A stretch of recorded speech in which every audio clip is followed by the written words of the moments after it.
Nagsisimula ang pelikula sa isang lalaki na nagngangalang Vic. Sumasakay siya sa kanyang bisikleta pauwi sa kanilang bahay habang dumadaan sa mga kakahuyan. Pagdating sa bahay, papalapit na siya sa pintuan at hinubad niya ang kanyang pantalon. Pagtingin niya sa taas, nakatitig sa kanya ang kanyang asawa na si Melinda. Sa sumunod na eksena, makikita ang anak ng mag-asawa na isang babae na nagngangalang Trixie. Inaawit niya ang paborito niyang kanta habang naiinis na sinisigawan siya ng kanyang ina. Pumasok ang lalaki sa silid kung saan pinapapili siya ng kanyang asawa ng damit na isusuot nito. Maya-maya, hiniling sa kanya ng kanyang asawa na isuot sa kanya ang kanyang itim na sapatos na masaya naman niyang ginawa.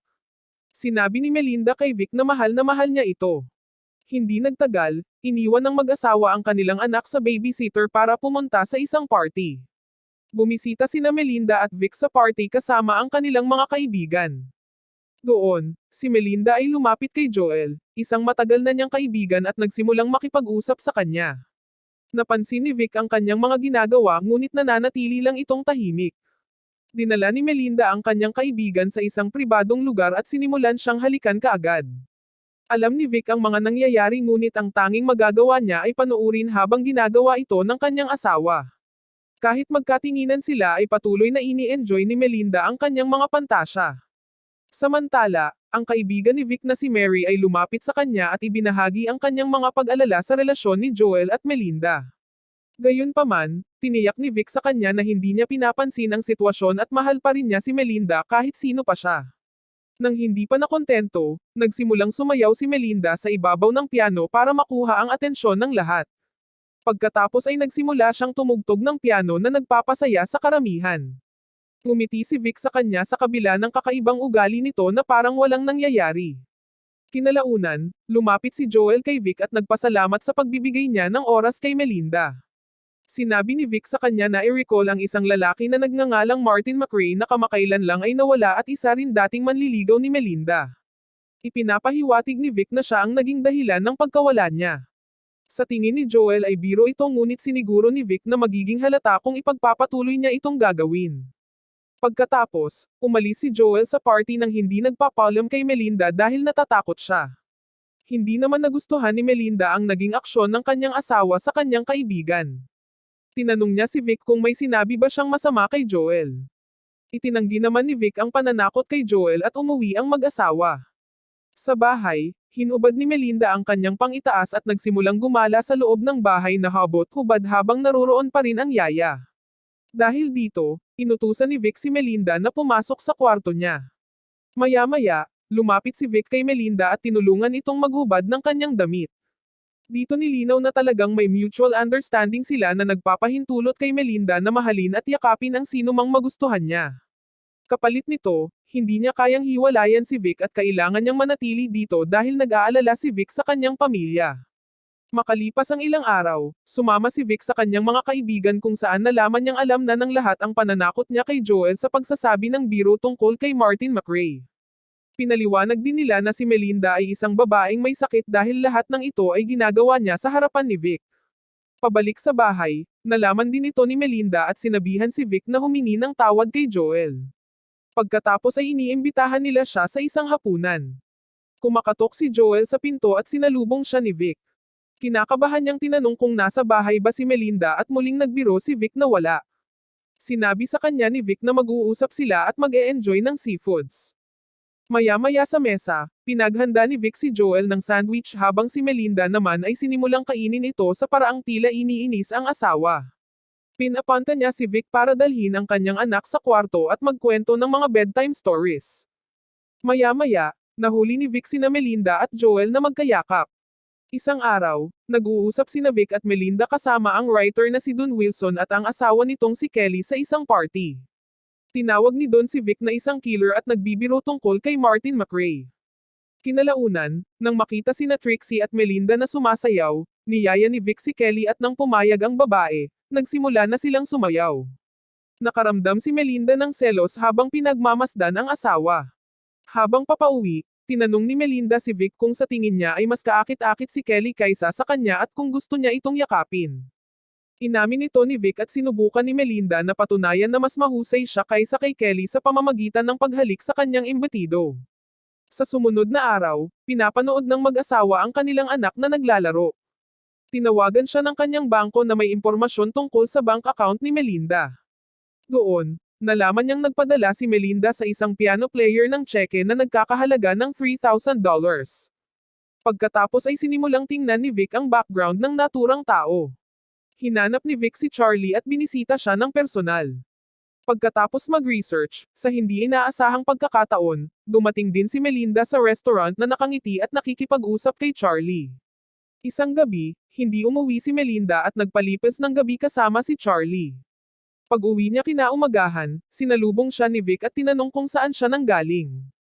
Nilapitan niya si Melinda at nakiusap na tigilan na niya si Charlie alang-alang sa anak nilang si Trixie. Tumanggi si Melinda at sinabi na si Trixie ay desisyon ni Vic at hindi kanya. Ikinwento rin niya kay Vic ang tungkol sa gabi na magkasama sila ni Charlie at kung paano niya ito niyakap. Sa sumunod na linggo, pumunta sila sa isang party sa bahay ng kanilang kaibigan. Imbitado din si Charlie sa party at pinuntahan siya ni Melinda para batiin. Pagkatapos, hinatid niya si Charlie para makipagkita kay Vic. Kinalaunan ng nasa pool na ang lahat, pinapanood ni Vic si Melinda na lumapit kay Charlie at nagseselos ito sa nakikita. Biglang bumuhos ang ulan at nagtakbuhan ang lahat sa loob ng bahay. Maya-maya pa, hindi na makita si Charlie sa paligid kaya sinubukan siyang hanapin ni Melinda. Kinalaunan, nakita niya si Charlie na patay na sa loob ng pool at nagsimula siyang sumigaw. Nang makita ito, lahat ay tumatakbo palabas at sinusubukan siyang iligtas ngunit sa kasamaang palad ay walang nangyari. Nang dumating ang mga pulis kinalaunan, agad na sinimulan nilang tanungin ang lahat na naroon. Inakusahan ni Melinda si Vic na nilunod si Charlie. Itinanggi ito ni Vic kaya dinala siya ng isang opisyal sa isang silid para tanungin. Pagkatapos makontento sa detalyadong pahayag ni Vic na si Charlie ay lasing at nakakapit sa pool, umalis na ang mga opisyal. Maya-maya ay tinanong ni Vic si Melinda kung natatakot ba siya sa kanya. Sumagot siya na hindi siya natatakot dahil pinutol niya ang buhay ni Charlie dahil sa kanya. Kinalaunan habang nagbibisikleta si Vic, nai-imagine niya si Melinda na may kasamang ibang lalaki at nakikita rin niya ang sarili na pinapatay ang lalaki na yon. Kinabukasan habang pauwi si Vic sakay ng kanyang mountain bike, nararamdaman niyang may nakasunod na sasakyan sa kanya. Isang araw habang nasa school ni Trixie si Vic, nakasalubong niya si Kelly na nagsabi sa kanya na iniisip pa rin ni Don na pinatay niya si Charlie at gumagawa ng kakaibang teorya kay Melinda. Kinalaunan, inimbitahan ng mag-asawa sa isang hapunan sina Don at Kelly. Maya-maya, dinala ni Vic si Don sa basement at hiniling kay Don na itigil ang pagsasabi sa mga tao na pinatay niya si Charlie. Subalit, naniniwala pa rin si Don na pinatay ni Vic si Charlie at nakiusap siya na kumuha ito ng lie detector test at pumayag naman si Vic. Makalipas ang ilang araw, makikita si Vic na naglalakad sa palengke kung saan napansin niya ang parehong sasakyan na sumusunod sa kanya. Lumingon siya sa paligid at napansin niya si Melinda na nakikipag-usap sa isang lalaki. Pinutol niya ang kanilang pag-uusap at nagpatuloy ang lalaki upang ipakilala ang kanyang sarili na si David na isang psychiatrist. Napagtanto ni Vic na kinuha ni Melinda at Don si David bilang private investigator para bantayan siya. Dumating si Vic sa bahay ni Don ilang sandali pa at sinabing kumuha si Don ng private investigator para tiktikan siya. Habang papauwi isang araw, nakita ni Vic si Melinda na gumagala sa syudad kasama ang ibang lalaki. Ang lalaki ay ex-boyfriend ni Melinda noong college na si Tony. Kinabukasan, iniimbitahan ni Melinda si Tony sa kanyang bahay para maghapunan at sinabi kay Vic na si Tony ang unang American boy na niyakap niya. Nagalit si Vic nang marinig ito ngunit nanatili siyang kalmado at nakikipagkaibigan kay Tony. Nakasalubong sila ni Vic na umakyat sa kwarto niya at nakita niyang ginagawa nito ang mga nakagawian niya at nagkatinginan sila. Pagkaraan ng ilang araw, pinilit ni Vic si Tony na umupo sa kanyang jeep at ipinaalam sa kanya na gusto siyang makausap ni Melinda. Dinadala niya siya sa isang lokasyon na napakalayo sa lungsod. Paulit-ulit siyang nagtatanong tungkol kay Melinda at sa dating history niya.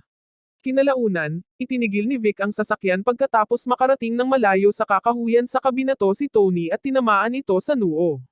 Bago pa makapagsalita si Tony ay hinampas na naman siya ni Vic ng isa pang malaking bato dahilan upang mahulog siya mula sa bangin at kaagad na mamatay. Pagkatapos, kinaladkad ni Vic ang bangkay ni Tony papunta sa ilog at nilubog ito sa pamamagitan ng pagtatali ng ilang bato sa katawan nito ngunit bago ang lahat ay kinuha niya ang pitaka ni Tony. Sa sumunod na araw, iminungkahi ni Melinda kay Vic na mag-picnic sila kasama si Trixie sa dati nilang hiking location at pumayag naman si Vic. Ang lokasyon ng picnic ay pareho kung saan pinatay ni Vic si Tony. Maya-maya, hindi niya sinasadyang makita na ang bangkay ay makikitang lumulutang sa ilog. Ipinaalam ni Melinda kay Vic na naiwan niya ang kanyang scarf sa picnic location at sumagot si Vic na kukunin na lang niya ito kinaumagahan. Kinagabihan, nalaman niyang may kausap itong ibang lalaki na tinatawag na Don. Nang gabing iyon, sinabi sa kanya ni Melinda na mahal niya siya at pinatulog siya sa kanyang silid. Bumalik siya sa parehong lokasyon sa sumunod na araw upang itama ang kanyang pagkakamali. Habang natutuklasan ni Melinda ang wallet ni Tony sa loob ng pinagtatrabahuan ni Vic, sinusubukan ni Vic na itulak ang katawan ni Tony palubog sa tubig kung saan biglang dumating si Don. Tinanong ni Don kung anong ginagawa niya sa ilog, sinubukan ni Vic na umiwas sa usapan at nagdahilan ngunit napansin ni Don na lumulutang ang braso ni Tony sa tubig. Pagkatapos, kaagad na sumakay si Don sa kanyang kotse at sinabi kay Vic na makukulong siya.